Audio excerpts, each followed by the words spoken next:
ఒక చిన్న గ్రామంలో సీత, గీత అనే అక్కా చెల్లెళ్ళు నివసిస్తూ ఉండేవారు. వారికి చిన్న ఇల్లుండేది. చాలా పేదరికంతో ఉండేవారు. వాళ్ళు ఒకరోజు మామిడి చెట్టు కింద కూర్చొని మాట్లాడుకుంటూ, మన ఊరిలో మామిడి చెట్లు చాలా ఎక్కువగా ఉన్నాయి కనుక మనం కూడా ఆవకాయ పచ్చడి వ్యాపారం చేస్తే బావుంటుంది, సీతా అన్నది. దానికి గీత కూడా ఒప్పుకుంది. వాళ్ళు రైతుల నుంచి మామిడి పండ్లు తీసుకుని శుభ్రంగా కడిగి వాటిని కట్ చేసి ఉప్పు, నూనె, కారంపొడి ఇంకా మసాలాలతో పచ్చడి తయారుచేస్తారు. పచ్చడిని సీసాల్లో నింపి గ్రామంలో ఇంటింటికీ వెళ్లి అమ్మడం ప్రారంభించారు. వారి పచ్చడి రుచి నచ్చి గ్రామస్తులు ఎక్కువగా కొనడం మొదలుపెట్టారు. వారి వ్యాపారం చాలా బాగా జరుగుతోంది.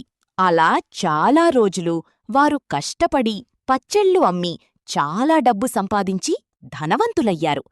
కష్టపడితే ఏ చిన్న ఆలోచనైనా పెద్ద విజయంగా మారుతుంది అని నిరూపించారు. మీకు మా కథ నచ్చితే ప్లీజ్ లైక్ చేసి, షేర్ చేసి, సబ్స్క్రైబ్ చేసుకోండి.